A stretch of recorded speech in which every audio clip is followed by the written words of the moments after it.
Namaskar. I am Ravi Gupta. I am editor-in-chief of a magazine called Digital Learning. And Digital Learning is India's first and only magazine focusing on ICT and innovation in education since year 2005. We are here at the inaugural session of the 17th edition of the World Education Summit.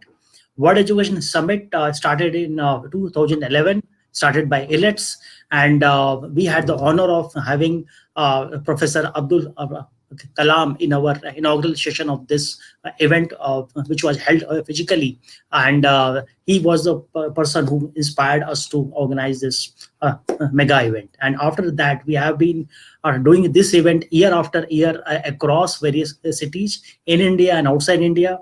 And we have gone to Dubai, we have gone to Bahrain, we have gone to Denver in USA, and also had satellite events of this mega events in Cambridge, Thailand, Malaysia, and Sri Lanka, and Bangladesh, and several other countries of the world.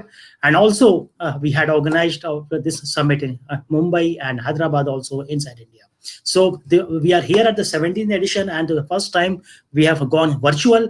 And we are having today in this school edition of the World Education Summit more than 100 speakers and more than 2,000 delegates who are joining us live on our 3D platform, which is called Avatar, and people are able to look at an online expo also and interact with the delegates and the exhibitors, and also with the speakers.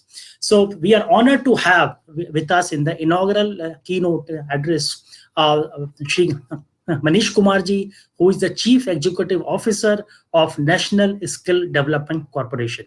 Namaskar, Manish sir. Thanks for joining with us. Namaskar.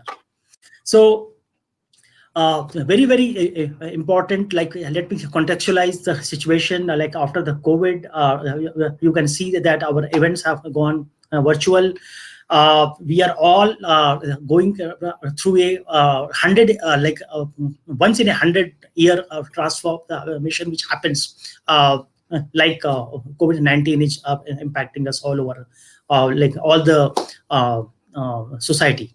So in this context, how is the school education, how will the higher education change, and how will the skill development scenario evolve? And we will listen to one of the topmost experts in the country, Manish, on this issue. So let me request Manish Kumar Ji to kindly deliver his keynote address of World Education Summit inaugural ceremony. Welcome, sir. Thank you, Dr. Ravi Gupta ji. It's a great pleasure to be part of this conversation, which is an important one, given where India is currently. And I think the current COVID situation and the disruption because of it also makes it very relevant to discuss how things have been, what the future looks like. So I think what I will do is firstly place education and skills in perspective, the larger context in which things are evolving, and then talk a bit about what NSDC is doing, firstly on skills, and then what it does in skills and education, so the intersection of the two, and how we could actually scale it up, what are the recent initiatives that we have taken, what impact we have seen, a bit about that.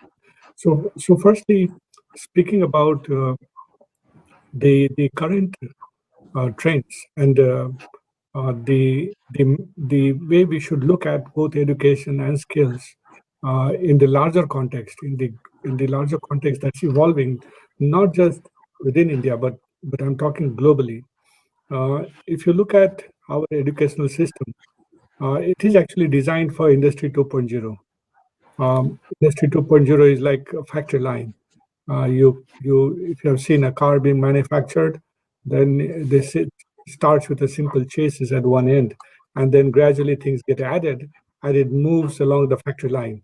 And at different stops, people actually fix the tires. Somebody will fix the windows. Somebody will fix the roof, and therefore, at the end of that line, you would actually end up with a car eventually. Our educational system is almost like that.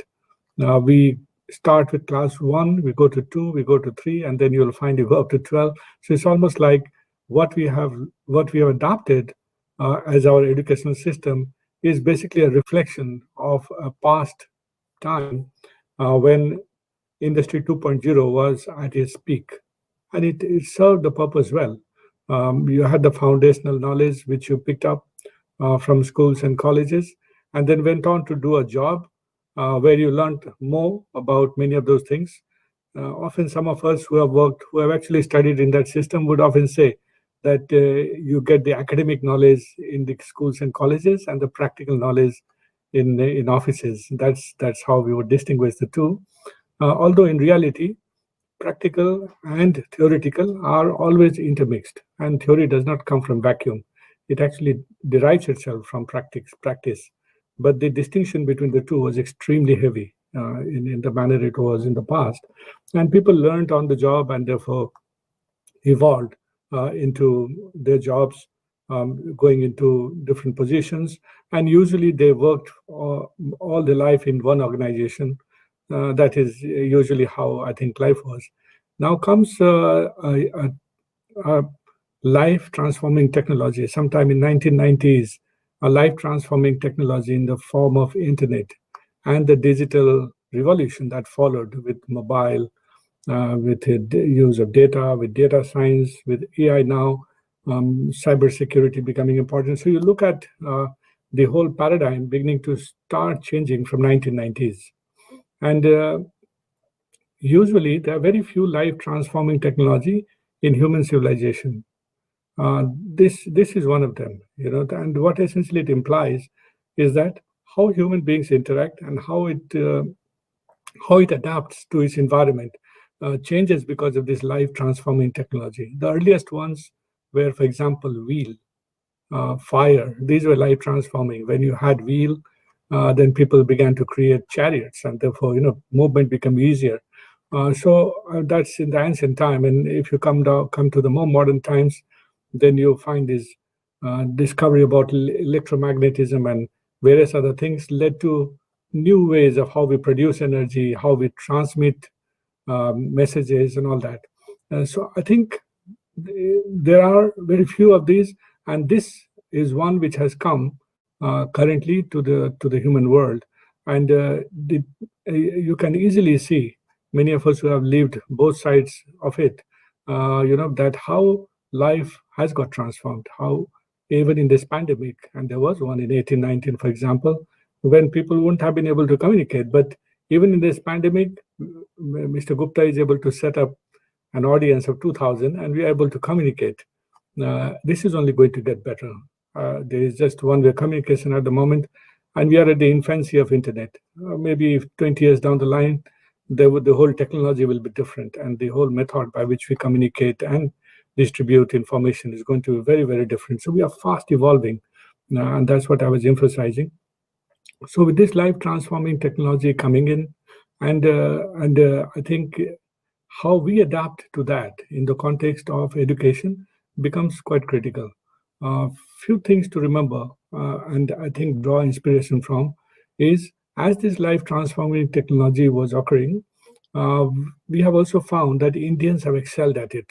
So if you look at the biggest IT companies in the world, it's led by Indians, Mr. Sundar Pichai, Mr. Nadella. So you realize that these were people from 1990s who picked up the trends very early, and we therefore began to excel at it. Some of them are at leadership role today, and generally across the world, Indians are known for being very friendly towards IT, very friendly towards softwares, and therefore we are doing well. Now, question is how these things add up to what the future lies in terms of education. Few things about education and its interaction with this life transforming technology is important to understand. As life is changing, the businesses are also changing. Unlike in the past, when businesses could predict what will be the nature of the business maybe 2 years down the line, and what is the technology that they will use for that, today that prediction is far much more difficult because of the rate at which the technology is changing. Essentially, that means that anybody who runs a company usually prefers a person who understands the immediate technology as he or she comes into the job and has the capability to keep adapting and learning as the technology evolves. So essentially, therefore, it's not about just doing one engineering 4-year course and then getting into a lifetime kind of job. What you might require is actually a small capsule of 3 to 6 months, which gives you current knowledge of what is that changing technology that is current as of now and the manner in which it is changing. So firstly, when you go for a job, you are current. You know immediately what is it which is needed in the market. So therefore, the skills becomes important in education. So I'm not saying that the foundation is not important. It is very critical because that's what provides the basis of how we think. Knowledge is about, it's like bricks. You have to lay one over the other. But I think what's happening now is the last bricks that we lay and which are relevant to job, they become very critical because if you lack them, then there is a fear in the mind of people who employ that would this person be immediately useful to me? So therefore, they are looking for people who have short-term skills, immediate skills of need, certified for that, and therefore prefer those kind of people. And I think even if you look at how the job market is changing, this is something to which we all need to appreciate, and we should be adapting. And that's the reality of life as it is. So this is one part of my thought which I wanted to share. The second is that in this paradigm, what should we do and how should we go about it? So I think in the case of National Skill Development Corporation, what we have done is we have tried to identify in 37 different sectors of economy, whether it is gems and jewelry, whether it is aviation, whether it is capital goods, whether it is logistics, retail, tourism and hospitality, different sectors of economy, 37 of them. We look at it in depth and through industry leaders try to understand now what is that nature of jobs that is emerging and what competencies are needed for those jobs. We do a very detailed analysis of that, and then we create what we call qualification packs. So each qualification pack is related to a job in the market, and we provide a very structured way of learning the competencies relating to that job. What is it that needs to be taught, and how would you be assessed to realize or to become sure? That whole framework has been developed over time. We have almost 2,500 different courses for that purpose at the moment. So this is one part. And secondly, we have also created an infrastructure through private partners across India. So we have almost 600 plus partners, and they are running about 10,500 centers across India. And therefore, they become the conduit through which these 2,500 courses are therefore spread out. There's a lot of money which Government of India spends through Ministry of Skill Development and Entrepreneurship. Prime Minister's Kaushal Vikas Yojana is one of the flagship program, and they are of course targeted towards those who have lesser income and would therefore find it difficult to pay on their own. So qualification framework. So you will see that there is a partnership between both the private and the government that we have been able to forge, and we therefore have been able to take this whole idea of skills and the way it is relevant to the industry in that manner out to the students. Now, what we do in schools is also interesting. We operate in schools too, almost 10,700 schools. Of course, that is a program run by the Ministry of Education. We support through our training partner. We have almost 50 training partners who run 72 different courses in these schools. And the idea is that level 2, 3, and 4 of National Skill Qualification Framework courses relating to that, as might be relevant to students who might not be too willing after class 12 to remain in education, but want to actually go out and work. So the idea is, can we begin to teach them certain skills that it becomes easy for them to go and take a job? So you not only teach them, but you assess and you certify them through the sector skill councils. So that's the methodology which we have created. I think almost every year about 3 lakh students take that. And so far, I think we have been able to certify almost 16 lakh students over time. This, of course, is more like a pilot given India's scale, and we need to do far much more. We are in close touch with Ministry of Education through Ministry of Skill Development and Entrepreneurship to do more about it. And there is a lot of, I think, a lot of interest even within CBSE that how we could, scale this up in schools, so that not only do you have the traditional education going on, but the skill development also packaged and provided there. In higher education too, there are 500 different colleges into which we have been able to embed um, skills, and we are also trying to link it with apprentice so that it becomes easy for somebody not only to learn but to go into the market and use your skills and get better at the work that has been taught to you. So those are some of the new methods that we have taken. Finally, I just wanted to maybe spend 1 or 2 minutes on the impact which skilling makes, and because it's very important to know that when we skill people, does it really change the life if you skill somebody for 3 to 6 months? So in the case of PMKVY, there are two types of program that we run. One is called the short-term training that I spoke of, 3 to 6 months. The second is what we call recognition of prior learning. So somebody could already be skilled in India, but does not have a certification because he or she were too poor to actually go to a formal school and get a certificate. They just entered the labor market. So therefore, this recognition of prior learning is more targeted towards the poor.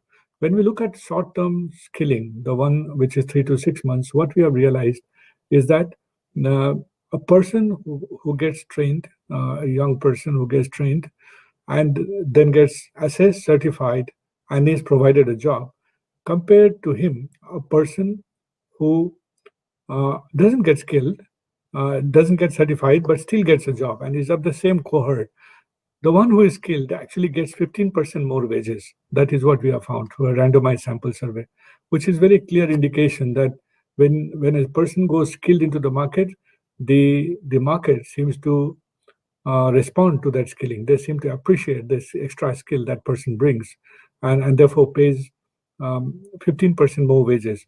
The challenge that is something which as a society we'll have to deal with in India is that every person who is getting job in average gets about 9,000 rupee as a young person. The aspiration of the young person is 18,000 rupee per month, and therefore there is a mismatch between what the person gets and what the person aspires. It's almost like half of the aspiration. And this is, we often take this up with the industry to understand that why don't you scale up? Because that will make the newcomers more happier. And they come back saying that it'll make their profitability very low and that they will not be sustainable if they were to pay so high. So that's the challenge, I think, that how do you ensure higher wages to the labor? And partially this trend of not paying labor high enough is not something just in India, but it's a global phenomena that from 1990s onwards, when the technology advancement has become very rapid, the rate of return to labor has actually declined. The rate of return to capital has actually increased. So more money is being spent on technology so that you can become better and better, but uh, less and less money is actually spent on wages. So that's a challenge which is global, and we obviously find that difficult. But it's good to know that this is the aspiration, and it's also satisfying to observe that those who were skilled get 15% more wages. And a back of envelope calculation shows that every 1 rupee that you invest in skills leads to a 4 rupee return over time. Every 1 rupee leads to 4 rupee return over time, of which 2 rupee goes to the labor and 2 rupees goes to the industry through increase in productivity. So that's the positive gain that occurs. On the case of RPL, recognition of prior learning, we have found that when you skill somebody and certify through the recognition of prior learning methodology, where you assess the person, give them certain bridge courses, um, 2 3 things happens, which is really commendable, and I think is very powerful in terms of his ability to transform lives. First is it touches the lives of the poorest the most. So the weaker you are in the society, greater is its impact on you. How does that impact come about? in average, a person who takes or who goes to RPL gets a 25% increase in the wages in about 6 months' time, which is a very big increase.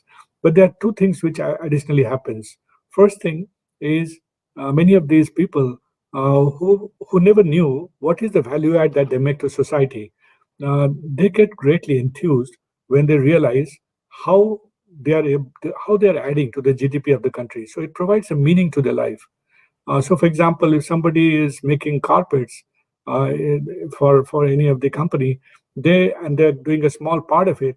They probably don't know how that is transforming the larger economy. How is it contributing to larger economy? But when they are taught through the RPL process that this is how you're linked to the larger market, that brings meaning to their lives, and that's really really satisfying to them. That I've been doing this all my life. I never knew that the carpets I make actually serve hotels in New York, for example, and that brings a lot of joy and satisfaction. Secondly, I think it creates huge amount of confidence among people. Almost 80% of them say that we feel much more confident about our own self now. And thirdly, it provides mobility, very important, because if supposing for any reason they are not satisfied with the wages, they want to move out to a new employer. Earlier they could not do because they had nothing to certify that they have that particular skills. But now, with the recognition of prior learning certification, they can actually go to a competitor and say that, well, if you pay me more, so it creates labor market mobility, and therefore the bargaining power of labor actually increases, and that's a very very positive gain. That's the reason why that 25% increase happens within 6 months, as I was saying. So these are some of the positive impact that it's creating, and I think it's important to know them, because that gives you reason why we need to invest more of our energy and attention to this very important aspect of life, which is skilling, and embedding that into the overall paradigm of education. So I think with the new education policy coming in, vocational education becoming more important, this will get embedded more and more over time. We are working very closely with both Ministry of Skill Development and Entrepreneurship and Ministry of Education to ensure that this happens, and everybody benefits out of it, and the youth benefits most out of it. So thank you so much for inviting me. It's a pleasure to be part of this discussion today. Thank you. Back to you, Dr. Gupta. Thank you, Manishi. I think that you have provided a ringside view of the whole skill development sector, and gives a overall perspective also that how it is important both for the school and higher education ecosystem to engage with the school education system, because we need much more skilled workers.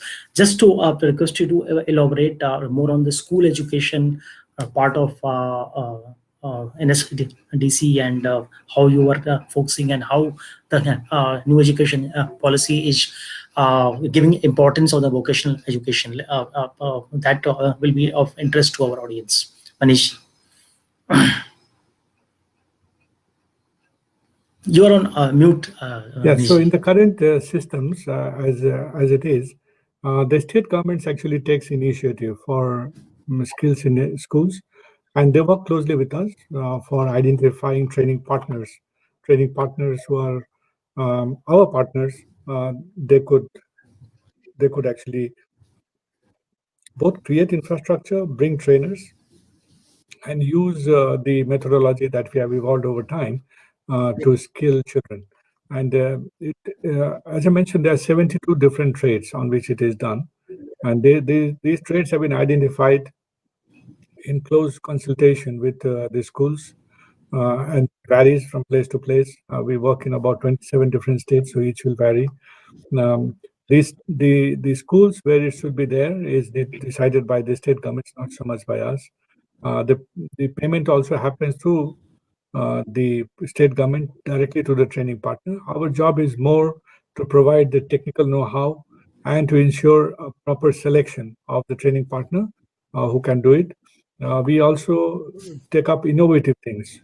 So, for example, we have tried to introduce a very modern way of doing skill development through digital platform in Haryana. and this is through Kunskapsskolan model of Sweden, where essentially a lot of attention is provided to individuals, far much more than normally we do in India.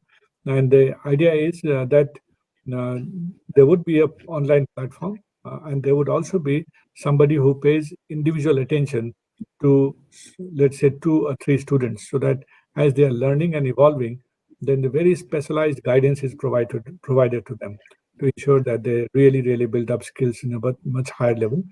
And this Kunskapsskolan model is will be tested in about 100 schools in Haryana, and then depending upon its success, will be scaled up.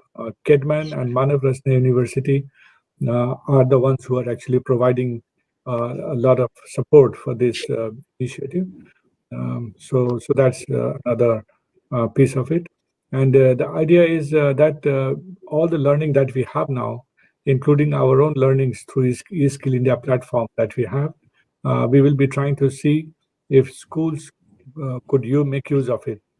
We have actually platform where about 700 courses are present, as I said, in 37 different sectors, and they are in 9 different languages, just to ensure that people could actually learn in languages that is easy for them.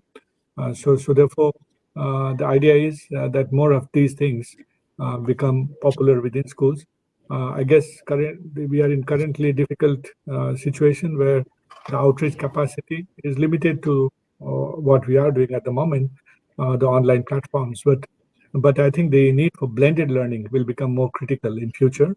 Essentially, once the normalcy returns, I think a lot of content will also be provided online, but there would be instructors who would be present in the school with prior training on how to communicate something which might be coming through a visual media, but requires also a personal attention in the classroom. So that's the blended learning model that we believe is superior to the purely digital model. And I think lastly, one thing which is a matter of concern for us is also that um, when we go digital and we rely on it too much, we have to be always mindful that there are people at the bottom of income pyramid whose capacity both to procure smartphones as well as to pay for data might not be as high. So how do you deal with that problem? That's something we have to grapple around. And I'm quite sure that the government is going to step in and do quite a bit in that area. So these are a few thoughts which I wanted to share. Thanks. Fantastic. And let me welcome our speaker, Dr. Biswajit Saha, who is a director at CBSE, and he is the person who is leading a lot of changes, a lot of new initiatives in the CBSE. So let me welcome him. Namaskar, Biswajit ji, and namaskar. So Namaskar also. yeah. So let me request Biswajit Sahaji that first of all, thank you for joining us at World Education Summit. And Dr. Biswajit, you have joined us in a lot of past editions of the World Education Summit, but they were held in physical platforms. This is Yes. the first World Education Summit which we are have gone virtual, and thanks for joining us here in the inaugural session. So, Dr. Saha, we request you to deliver a keynote address on the current changes happening in the school education system and impact of COVID, and how are we like how as CBSE we are looking at the scenario, and how are we adopting digital, and how what is the way forward in school education. Over to you, Vishwajit Sahaj. Okay, thank you, Dr. Ravi. First of all, I was listening, Manish sir, the way that skill promotion and atmosphere NSDC is creating in the country, it is really exemplary. So, in reference to school education, what new education's policy is aiming, and then due to the pandemic times, how school leader is definitely trying to bring the ecosystems in a altogether in a different dimensions. Again, it's a praiseworthy work by our all school leader. And from the side of Central Board of Secondary Educations, now our focus is towards qualitative development of school. And qualitative development of schools in, I want to mean here that we have more than 23,000 schools, but in different parameters we are trying to equate them, and through different parameters we want to understand the modalities of education delivery. And there we found there are a lot of variations. And now our core focus is how we can minimize these variations, and CBSE schools at a remote place or a urban or even in a metro cities, that quality should be at par. And that is our core focus now. And in fact, we are trying for several years, but we want to promote this idea so that whoever is passed out from our systems, and if in terms of percentage of marks or in terms of personality, in terms of their communication skills, in every domain they should be at par. I know there are certain difficulties uh, uh, in terms of measurement.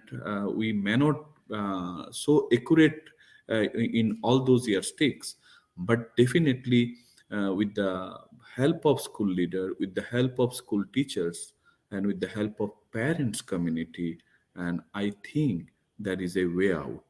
And that's why we are trying to change first of all towards affiliations bylaw of CBSE. And there are lot of innovative methodologies are going to be adapted in days to come. Number one. Number two, already we have introduced that virtual platform. Through virtual platform we have started that school inspections. And so that is giving enough freedom to the school teachers and even the new schools management to showcase the real time scenario of the schools. So second focus is towards academic interventions, academic development, teachers training. So all those parameters are now closely being monitored, so that school, of course, this year due to the pandemic, there are a lot of interventions towards sports and other activities are not that way happening. But of course, once it would be restored, then our core focus, and that's why a good number of principals are helping us. They are working as a part of the core team to formulate that school quality assessment and accreditations framework. And they are we want to promote this kind of idea in a non-threatening manner. Non-threatening manner because sometimes school management confused with, okay, if certain parameters we are not able to score high, then there is a possibility of threat from the side of our affiliations wing. No, not at all. So our core focus is how, first of all, through some sort of sensitizations will be there, and thereafter uh, we will identify some mentor, and those mentor are going to help all the schools to understand all kind of parameter. They are already intelligent; they will understand. But besides that, some sort of help from the side of CBSE, so that uh, ultimately together we can grow with that concept. The hub of learning was implemented 2 years back, and that is still in the progression level. I think through that mechanisms also we want to try different kind of academic interventions, sport interventions, innovations in schools atmosphere, and especially to create a imaginations atmosphere in the schools. So new education's policy talks about the bagless day. Now there are several brainstorming sessions are going on in the different part of the country and even our foreign schools.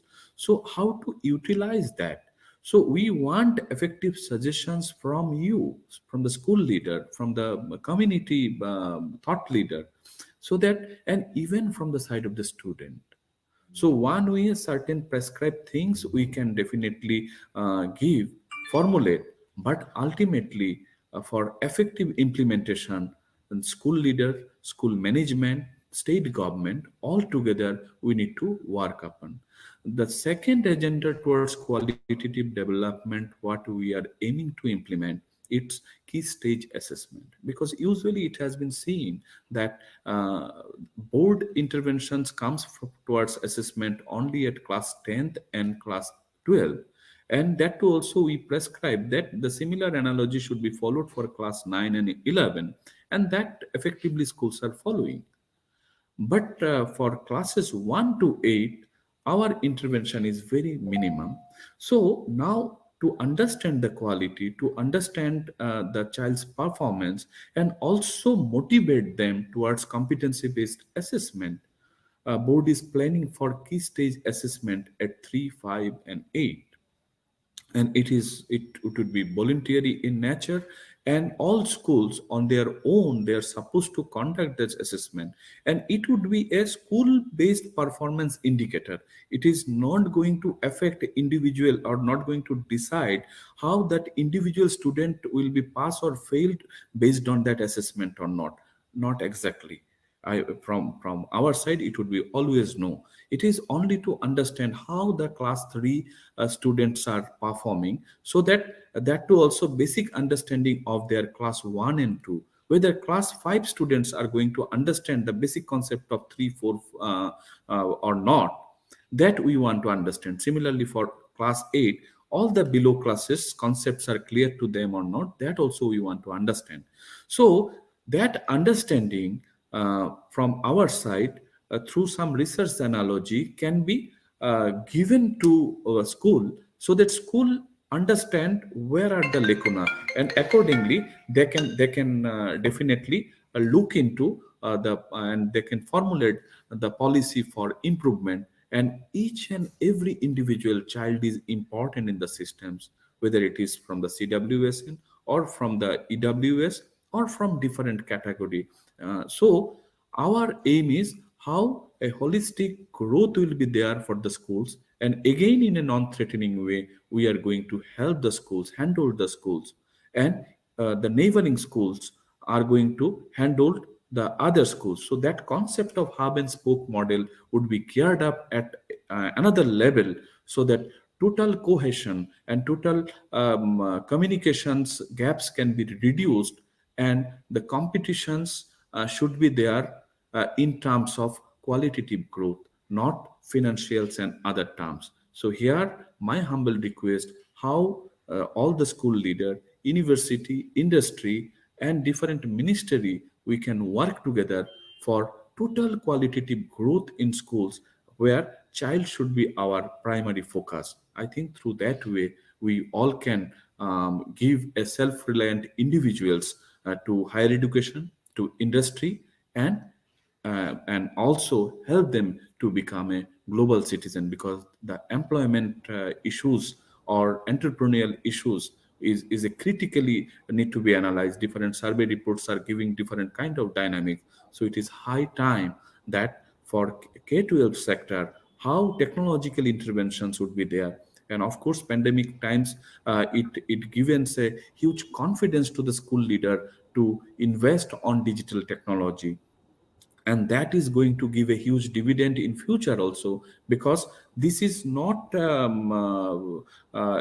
one-time investment, but this is going to help the schools, help the student. The concept of home schooling, that asynchronous learning, all those concept and blended approach, the flipped approach would be more effective in days to come. And moreover, the parents, student, and all these professional communities will get a huge opportunity. And by means of this digital technology, another advantage is that any professional teachers, good teachers, from schools, college, university, or a individual who has having that teaching ability, they can showcase, they can come into the platform and clarify your doubt. And I think there are a lot of such teachers available in YouTube or in other platform. And from the side of CBSE and from the side of Ministry of Education, Government of India, in every platform I urge, Diksha is a such platform where there is an enormous, it's a huge repository. So start using it.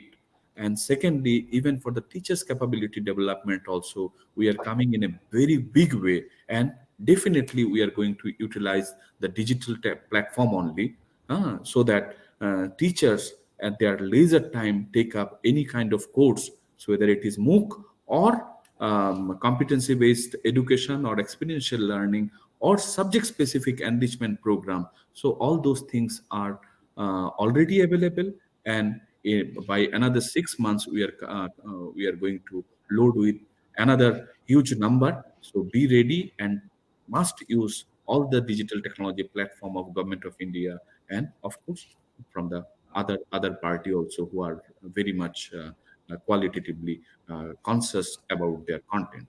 Thank you very much, Gupta ji, for inviting me. Thank you. Thank you. And may I request Manish, sir, if he's still here, if he can switch on the camera. And Vishwajit ji, like if you can also be on the camera, we can have a picture together with both of you. And let me request Dr. Biswajit and Manish ji to a one single question, which is all the audience is like thinking about, and it is like everyone is thinking about COVID-19, and everyone is thinking about vaccines and the impact on each of us. So you both are representing institutions which are very, very important for our education system, skill education and skill education, school and skills. So requesting your views, like how is Dr. Vishwajit ji, like how you are NEPH talked about vocationalization of education in vocational education in schools. So if you can give your views, and I will also request Manish sir to respond on how you are looking at collaboration with the organization like CBSE. So that's my I think question about how do skills and schools collaborate with each other. So Vishwajit ji, over to you, please. Yes, yes. So I think there is a very conducive atmosphere we are creating, and especially I am thankful to Manish sir, because NSDC is also prompt on, and including the Ministry of Skill Development and Entrepreneurships are very prompt on our request. So together we have planned so many activities, and first one which very soon CBSE is going to announce is junior skill competitions in line of world skill competition. The entire concept is came from NSDC. So jointly NSDC and CBSE has partnered to organize India Junior Skills Competitions 2020, or rather it would be 2021. From January, we are going to start our campaigning, but maybe from December, in the month of December itself, we are planning to launch together. So our chairman and Manish sir will launch this program very soon. And besides these, the teachers capability development, and we are also identifying some schools where NSDC under PMKVY are going to mentor the teachers and also implement the skills in true spirit.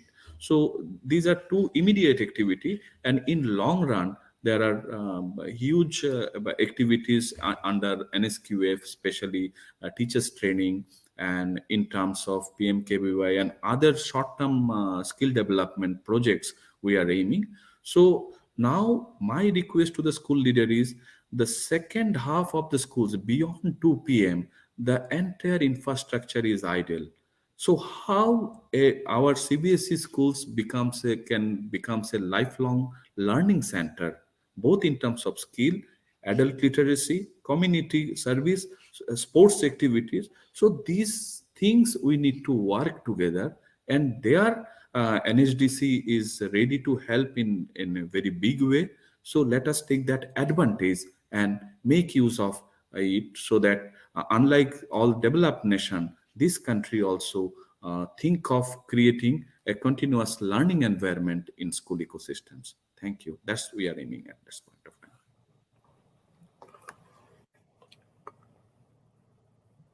Sorry, great inputs, Dr. Saha, and requesting Manish ji, if you can talk about collaboration with the CBSE and other school boards across the country. There are state boards also, ICSE board also. If you can mention about that.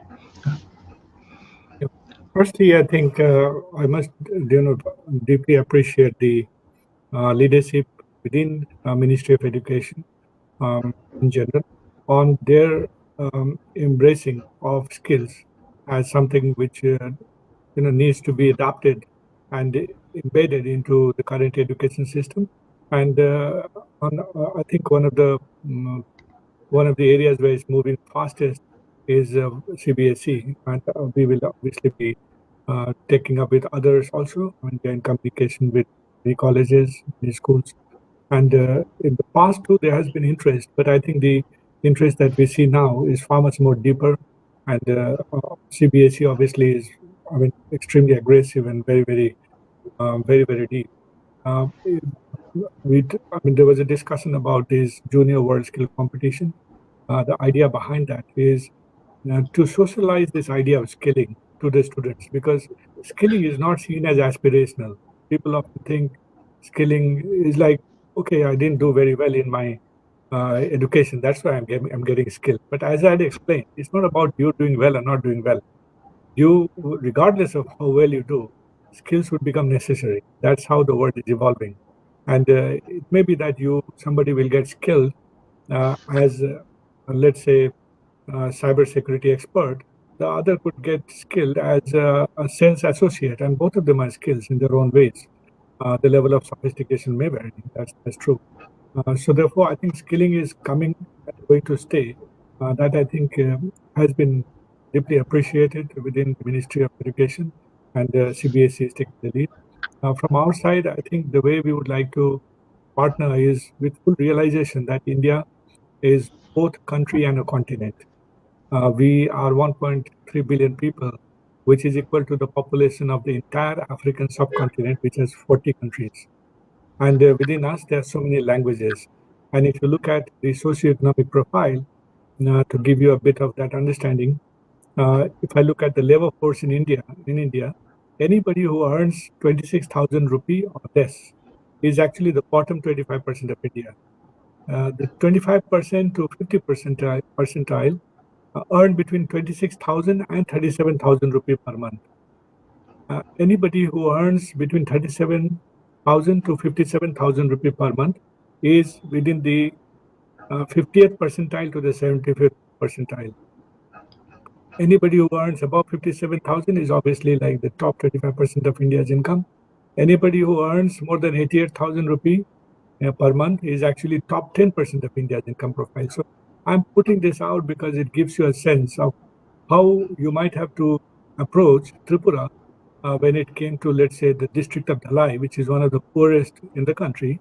How would you take skills there would differ hugely with how do you take skills in, let's say, South Delhi. It will not be the same.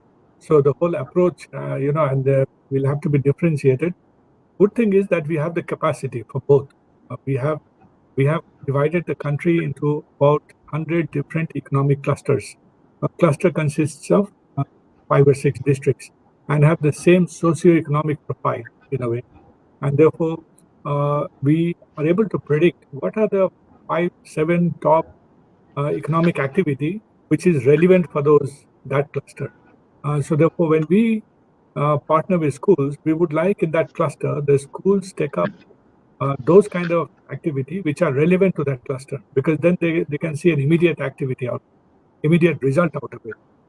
If you take up rubber, for example, in Tripura, or you take it in Kerala, these are 2 rubber producing places, you can see immediate benefit of doing that skill. But if I were to introduce that in Delhi, people might understand, but they can't really relate to it because it's not the local economy.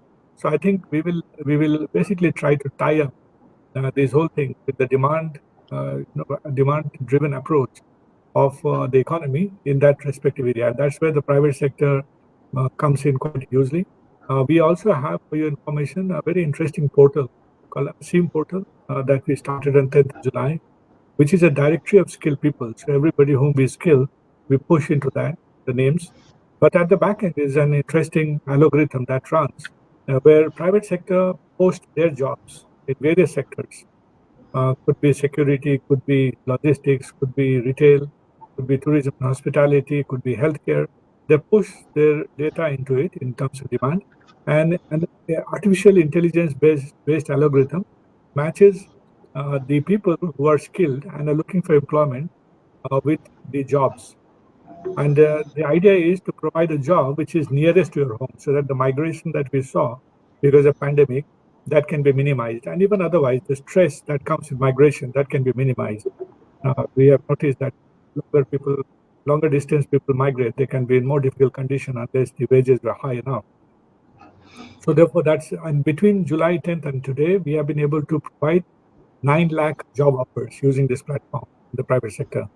And we would be using these too for students who, after class 12, would actually want to get to job market for a few years rather than continuing education. So I think there are various interconnectivity that we have been able to create, and the idea would be that whoever we partner with, we provide them this full suite of solution end to end, beginning from counseling down to employment, the entire chain through which the skilling occurs. Thank you. Sure. So may I request Dr. Saha to switch on the camera and come on the stage, and we will end the session. Before we end it, I will request the honorable dignitaries to launch the cover of the next issue of our monthly magazine, Digital Learning. So virtual launch. So requesting my colleague to put on the cover on the screen. So this is a special issue on top schools of India, which will be powered by UniApply. So we are going to cover the best of the schools of this country. And let me request our request our speakers to please virtually accept our speaker certificates of the World Education Summit. Thanks for joining us, sir. This is for you, Manish sir, CEO of NSDC, of a very enlightening presentation. Thank you so much. And requesting our other certificate for Shri Biswajit Saha, who is a director from CBSE. Thanks for joining us, Biswajit. Namaskar. So, बहुत बहुत धन्यवाद. Thank you so much, and the session. Namaskar.